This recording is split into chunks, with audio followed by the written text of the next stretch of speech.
16장이 되겠습니다. 마태복음 16장 13절 말씀부터 20절까지가 되겠습니다. 제가 받들어 봉독해 올리겠습니다. 예수께서 가이사랴 빌립보 지방에 이르러 제자들에게 물어 가라사대 사람들이 인자를 누구라 하느냐? 가로되 더러는 세례요한, 더러는 엘리야, 어떤 이는 예레미야나 선지자 중에 하나라 하나이다. 아멘. 가라사대 너희는 나를 누구라 하느냐? 시몬 베드로가 대답하여 가로되 주는 그리스도시요 살아계신 하나님의 아들이시니이다. 아멘. 예수께서 대답하여 가라사대 바요나 시몬아 내가 복이 있도다. 이를 내게 알게 한 이는 혈육이 아니요 하늘에 계신 내 아버지 신이라. 또 내가 내게 이르노니 너는 베드로라. 내가 이 반석 위에 내 교회를 세우리니 음부의 권세가 이기지 못하리라. 내가 천국 열쇠를 내게 주리니 내가 땅에서 무엇이든지 매면 하늘에서도 매일 것이요 내가 땅에서 무엇이든지 풀면 하늘에서도 풀리리라 하시고, 이에 제자들을 경계하사 자기가 그리스도인 것을 아무에게도 이르지 말라 하시니라. 아멘. 예. 예수 그리스도는 누구신가? 라고 하는 제목으로 함께 은혜를 나누고자 합니다. 오늘 저는 제목이 좀 길까 싶어가지고 예수 그리스도하고 퀘스천 마크로 대신했습니다. 예수 그리스도는 누구신가? 오늘 본문은 베드로의 고백이라고 하는 내용으로 그리스도인들에게 많이 알려져 있는 본문의 내용입니다. 그런데 오늘 본문을 읽으면서 사실은 기독교 역사상 가장 중요하고 위대한 신앙 고백이 이루어지는 그 내용은 분명히 맞습니다만, 사실 성경을 들여다보게 되면 분위기상 엄중한 신앙 고백의 어떤 분위기보다는 자연스러운 대화의 분위기가 이 본문을 이렇게 관할하고 있다고 느껴집니다. 오늘 이 본문의 배경은 예수님께서 지나가시는 길목이었습니다. 예수님께서 어디를 지나가셨는가 하면 가이사랴 빌립보 지방에 이르셨습니다. 그리고 오늘 이 본문의 배경은 어떤 진지한 집회나 성회는 아니었고, 예수님이 제자들과 더불어 가이사랴 빌립보 지방을 지나가시면서 대화하는 대화의 한 부분입니다. 그러므로 신학적으로 위대한 신앙 고백이 이루어졌다라고 하는 그런 이해가 물론 맞습니다만은, 사실 실질적인 배경은 대화의 한 그런 토막이다라고 하는 것을 우리가 본문을 통해 이해할 수 있습니다.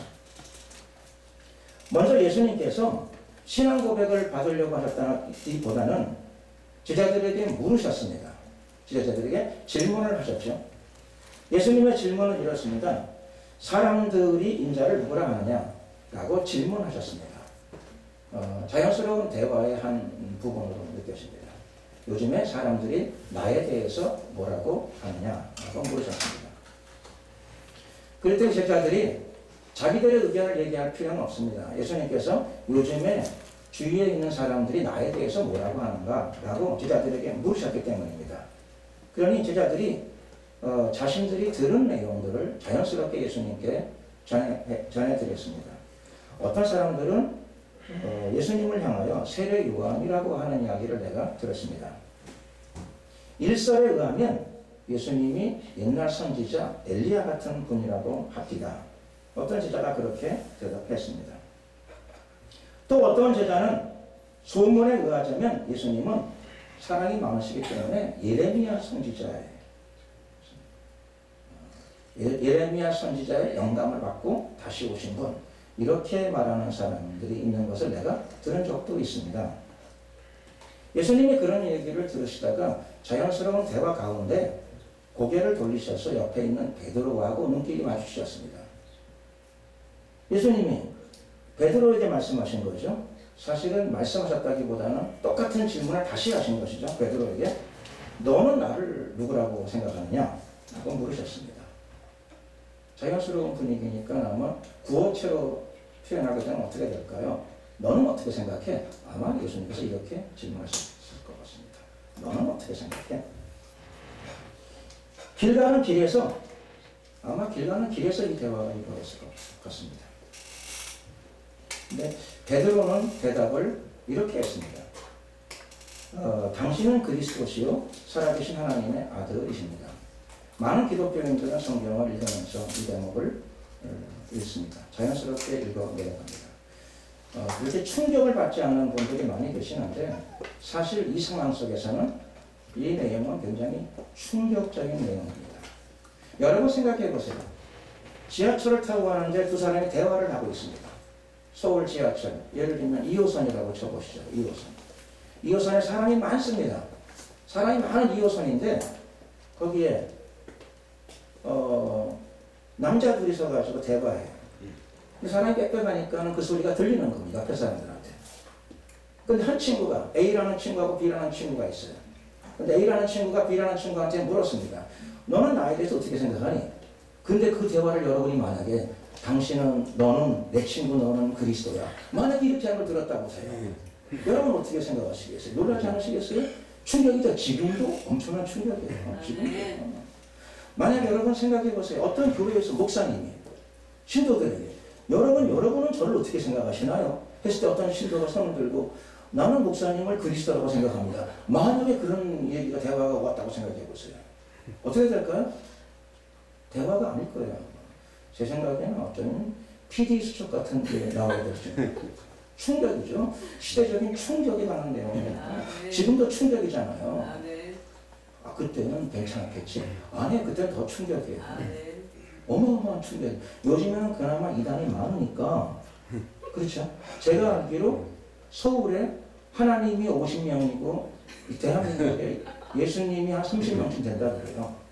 제가 어떤 자료집 보니까 그렇게 나오더라고요. 그러니까 차라리 충격이 덜해요. 요즘은 충격이 덜합니다. 근데 그때는요. 이건 어마어마한 사건이에요. 어마어마한 사건. 충격이죠. 제 생각에는 아마 예수님도 그날 충격을 받으셨을 것이고요. 그 다음에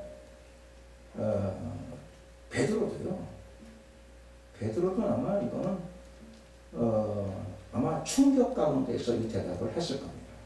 어마어마한 충격. 그리고 주위에 있는 제자들도 다 아마 쇼크를 먹었어요. 그리고 그때 분위기가 어떻게 되었을까? 동영상이 없지만 저는 아마 지지분이 조용했을 거라고 생각해요. 몇 초간 지지분이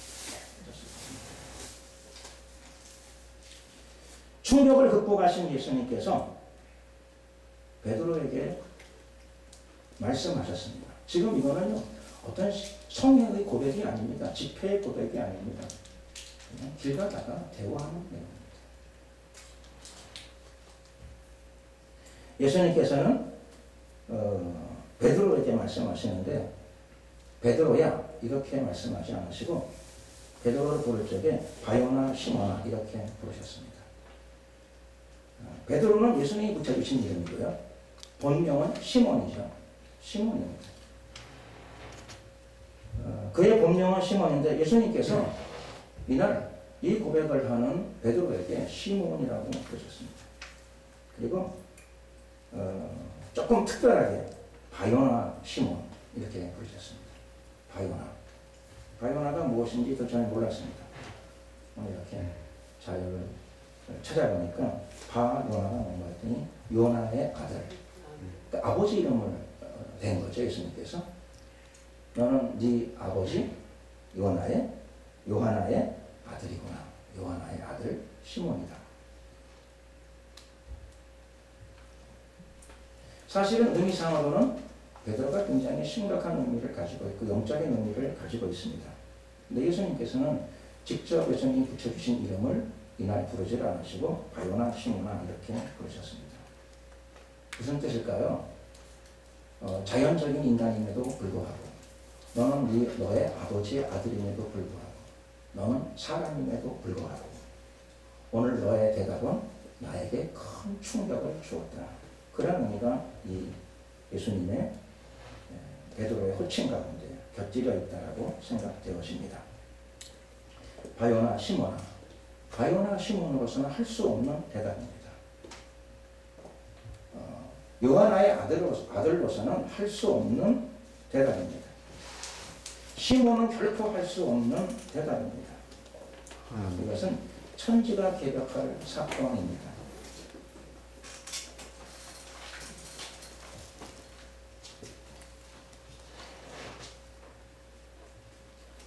예수님께서는 바요나 시몬에게 오늘 이렇게 말씀하십니다. 내가 복이 있도다. 그러므로 오늘 이 상황 가운데에서 바요나 시몬은 예수님을 통하여 복을 받았습니다. 오늘 엄청나게 큰 복을 받았습니다. 그리고 바요나 시몬이 예수님께로부터 큰 복을 받는 이유도 말씀하십니다.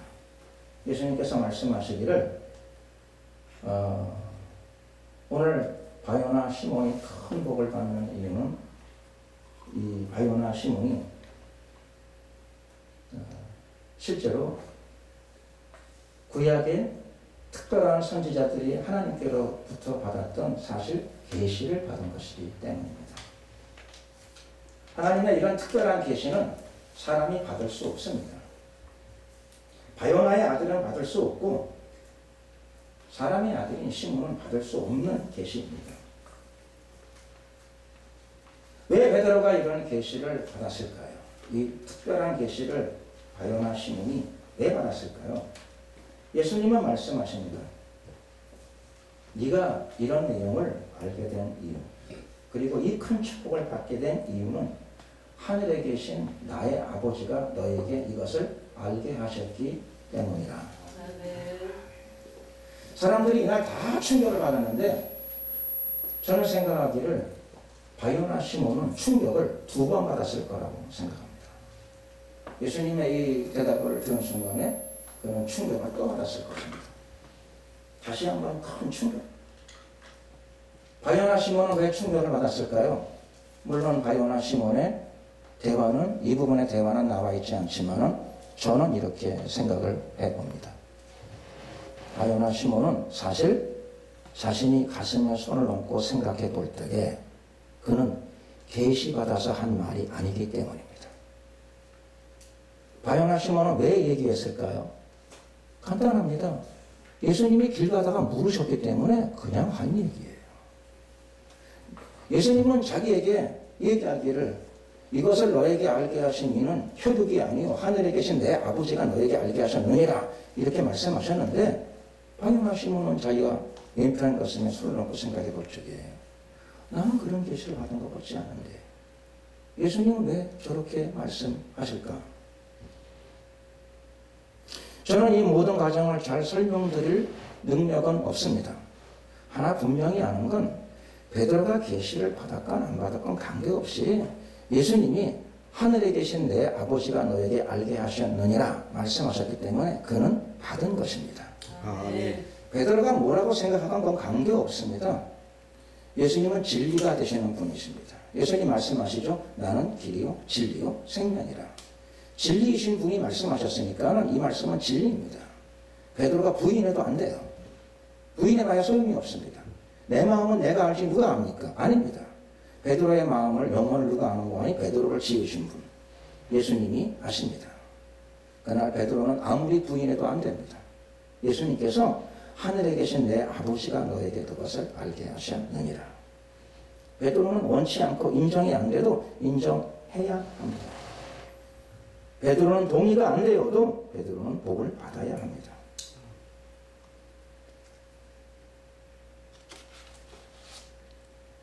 베드로는 이날 바요나 시몬으로서는 감당할 수 없는 큰 복을 받게 됩니다.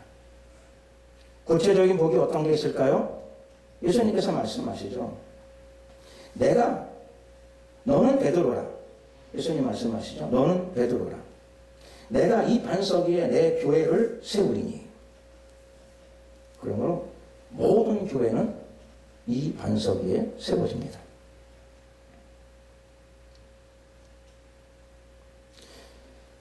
베드로라는 말은 헬라어로 페트로스, 돌멩이라는 뜻이죠. 작은 돌멩이. 그런데 예수님께서 너는 베드로다. 너는 베드로지만 나는 이 반석 위에 나의 교회를 세울 것이다. 이렇게 말씀하셨습니다. 베드로는 작은 돌멩이라는 뜻인데 이 반석 위에 내 교회를 세우리라 할 적에 이 반석은 페트라, 반석, 바위덩어리라는 뜻입니다. 원어상의 의미가 구별되어집니다. 그럼에도 불구하고 캐톨릭에서는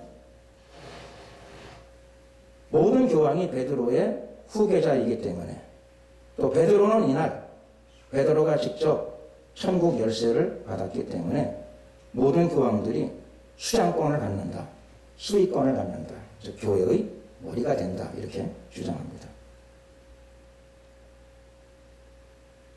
이렇게 주장할 수 없는 이유는 무엇일까요?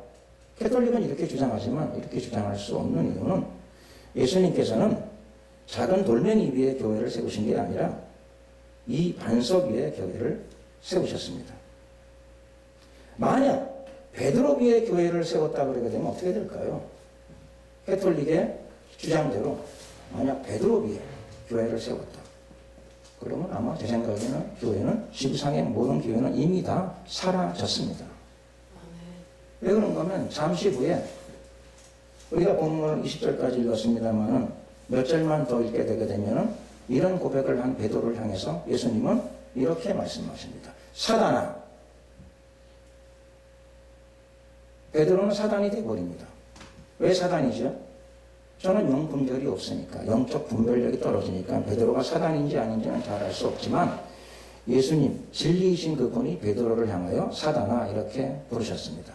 그럼 베드로는 뭐가 될까요?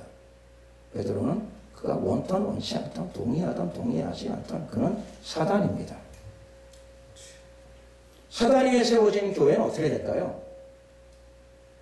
사단 위에 교회에 세워진 모든 교회들은 교회가 아니죠. 다 무너지는 겁니다. 하나도 남김없이 다 무너질 것입니다. 그러므로 교회는 베드로 위에 세워지지 않습니다.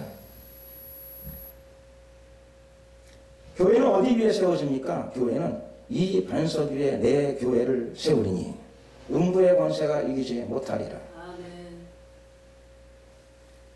모든 교회는 이 반석 위에 세워집니다. 그럼 이 반석은 무엇일까요?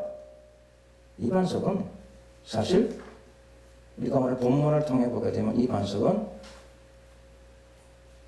너는 나를 어떻게 생각하느냐? 너는 나를 누구라고 생각하느냐? 예수님 물으셨습니다.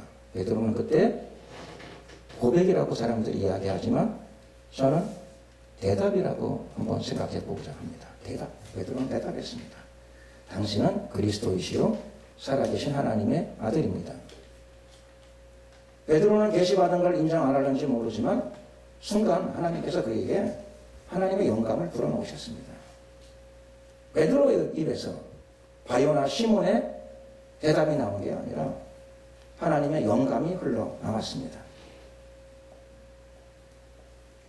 예수님을 향하여 만약 세례요한, 엘리야, 예레미야, 영권받은 종, 위대한 능력의 종 이렇게 부른다면 그 위에는 예수님의 교회는 세워지지 않습니다. 예수님은 말씀하십니다. 다른 교회들은 모르겠는데 내 교회는, 예수님의 교회는 어디에 세워집니까? 당신은 그리스도시요 살아계신 하나님의 아들입니다. 베드로 위에 세워지는 게 아니라 이 고백 위에 세워지는 줄로 믿습니다. 아멘. 이 답변 위에 세워지는 줄로 믿습니다. 이 답변은 위대한 답변입니다. 아무나 할 수 있는 답변이 아닙니다. 이 답변을 할 수 있을까요? 이날 이 답변 때문에 제가 말씀드렸잖아요. 아마 그 상황에 있던 모든 사람들이 정신적으로 어마어마한 충격을 받았을 것입니다. 이 답변을 여러분들도 하실 수 있으시겠습니까? 감사합니다. 오늘 이 자리에 아무도 이라고 대답은 참 감사합니다. 이 답변은요, 무슨 답변인 거 아니? 구원을 부르는 답변. 그렇죠. 신학적으로는 그렇게 말할 수 있을런지 모르지만 이 답변은 죽음을 부릅니다. 아멘. 이 답변은 죽음을 불러요. AD 100년까지 순교자들이 100만 이상이 발생했다고 합니다. 왜 죽었죠? 믿음이 세가지고요? 기도를 많이 해가지고요? 아닙니다. 사람들이 물었어요. 예수에 대해서 어떻게 생각해? 물었습니다. 그때 말을 잘해야 됩니다. 적절하게 대답을 하면 사는데, 만약에 예수님을 그리스도라고 나는 생각합니다. 그럼 어떻게 되죠? 죽음을 부르죠. 100만 명 이상이 그렇게 죽었습니다. 감사합니다. 이 대답은 쉬운 대답이 아닙니다. 대한민국 역사에서도 이 대답은 진가를 발휘한 적이 있습니다. 6.25 때, 6.25 때 북한군들이 쳐내려왔습니다. 수도 서울을 점령했죠. 그때 공산군 중에 한 사람이 오늘과 똑같은 질문을 던졌습니다. 어느 교회에 가가지고 예수가 누구야? 물었습니다. 그때 할 수 있는 대답을 고백이라고 부릅니다. 이 대답은요, 생명을 바꾸어야만 나오는 대답이에요. 아멘. 예수 그리스도, 예수 그리스도. 대한민국에는 예수 그리스도가 홍수처럼 넘쳐납니다. 진짜인지 아닌지는 알 수가 없습니다. 이 대답은 피를 부르는 대답이고, 이 대답은 죽음을 부릅니다. 그 고백이 진짜 고백인지 알 수가 없습니다. 가봐야 하는 거죠. 가봐야 하는 고백입니다. 설교하는 저 자신도 장담할 수 없습니다. 저는 얘기할 수 있습니다. 예수 그리스도, 예수 그리스도. 그거 내 입에 달려 있습니다. 저 그런 얘기 어떤 사람보다 많이 했을 거예요. 근데 고백으로 할 수 있을까요? 혼자 골방에 앉아서 하는 고백은 할 수 있을지 몰라요. 경배 찬양하면서, 노래하면서, 찬양 드리면서 하는 고백은 할 수 있을지 몰라요. 목에다 누가 칼을 들이댔는데 따발총을 내 등지에 대고 예수에 대해서 너는 누구라고 생각해? 물었을 적에 나는 대답할 수 있을까? 이 고백은 위대한 고백이고 구원을 부르는 고백이고 위대한 신앙 고백이라고 하는 모든 신학적인 언급은 다 맞는 내용입니다. 그러나 이 고백은 그렇기도 하지만 피를 부르기도 합니다. 너무 많은 피를 불렀습니다. 앞으로는 어떻게 될까요? 똑같습니다. 이 질문이 여러분들에게 들어오고 저에게도 들어올 수 있습니다. 모든 그리스도인들에게 이 질문이 들어올 겁니다.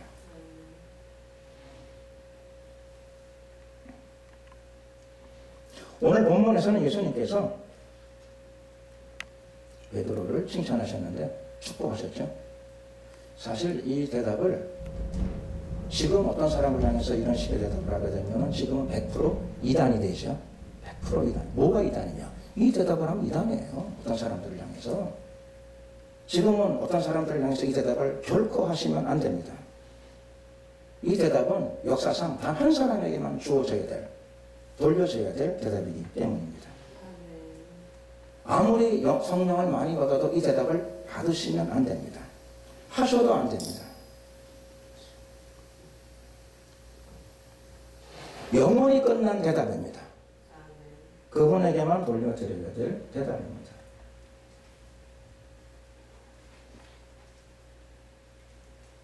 예수님께서 오늘 베드로의 그 고백 위에 내 교회를 세우겠다라고 말씀하셨습니다.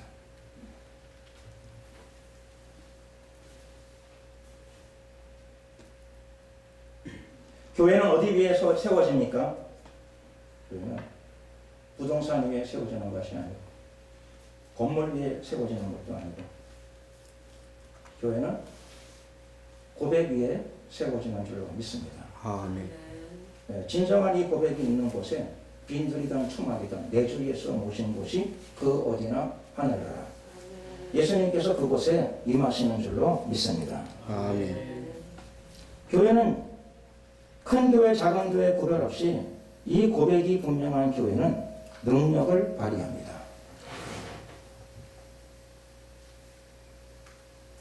어떤 능력을 발휘할까요? 음부의 번세가 그 교회는 이기지 못합니다. 어떤 영의 세력도 이 고백이 드려지는 곳을 범하지 못합니다. 마지막에는 죽음도 죽음의 권세도 이 고백을 이기지 못합니다. 아멘. 죽음을 이기는 고백이죠. 마리가 마지막으로 죽음을 들이밀었는데 이 고백으로 승리한 성도들이 역사상 굉장히 많이 있습니다.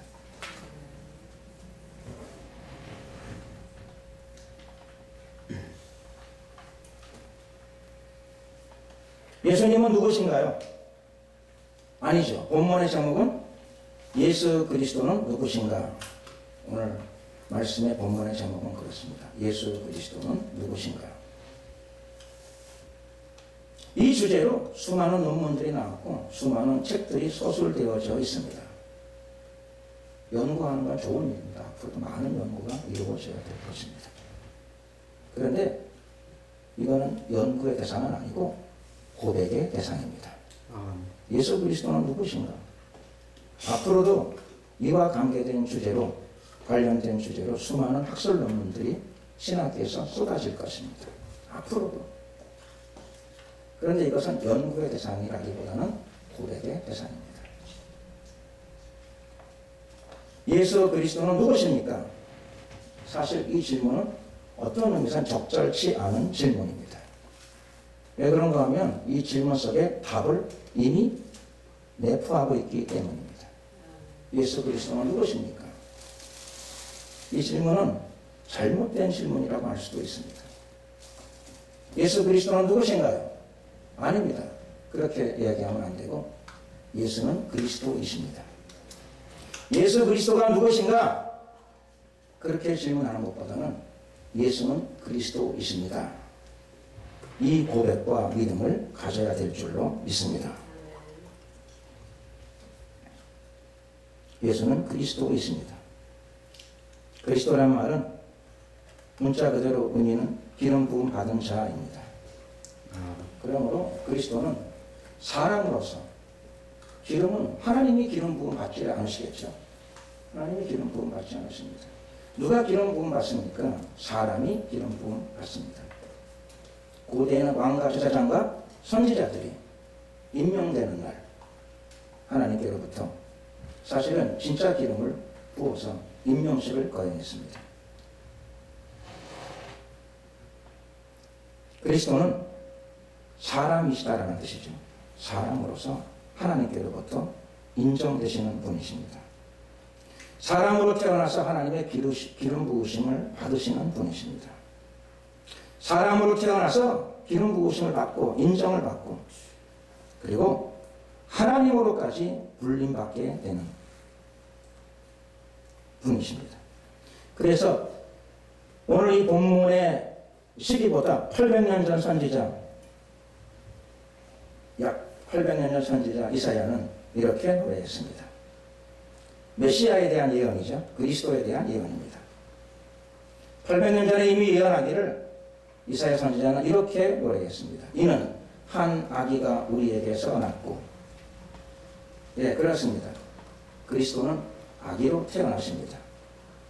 그리고 메시아는 우리에게서 납니다. 즉 사람에게서 납니다. 우리에게서 태어나십니다. 그분은 사람이십니다. 그분은 사람의 아들이십니다. 한 아들을 우리에게 주신 바 되었는데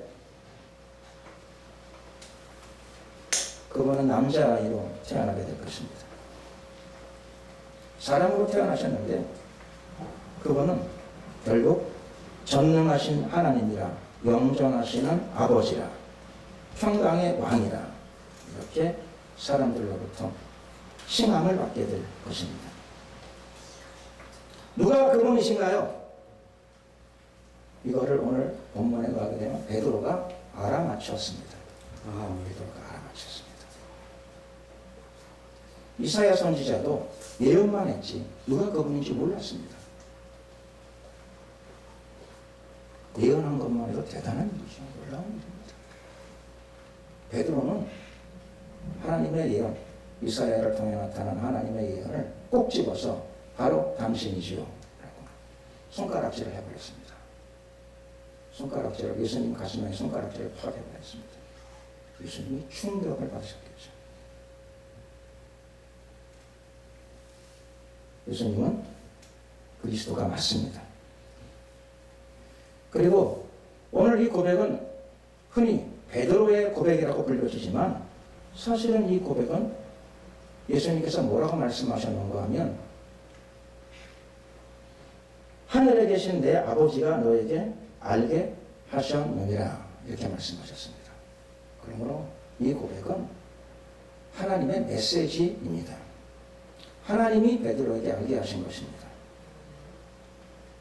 주는 그리스도시요 살아계신 하나님의 아들입니다. 이거는 역사상 가장 위대한 메시지입니다. 그리고 이것은 베드로의 신앙 고백 그렇게 표현할 수 있습니다만 사실은 하나님의 특별 계시입니다. 이날 베드로에게 임한 하나님의 특별 계시입니다. 그리고 이걸 뭐라고 부르는가 하면은 이 메시지의 결과를 말씀드리게 되면 구원의 열매들을 맺게 하는 메시지죠. 그런데 이 메시지는 하나님의 메시지이고 이 메시지를 뭐라고 부르는가 하면 이 메시지를 복음이라고 부르는 줄로 믿습니다. 당신은 그리스도시요 살아계신 하나님의 아들입니다. 이것이 기독교 신앙이 그렇게 선포하고자 하는 복음의 내용입니다. 베드로는 오늘 복음을 선포한 것입니다. 누구든지 베드로처럼 예수님을 향하여 당신은 그리스도시요 살아계신 하나님의 아들입니다.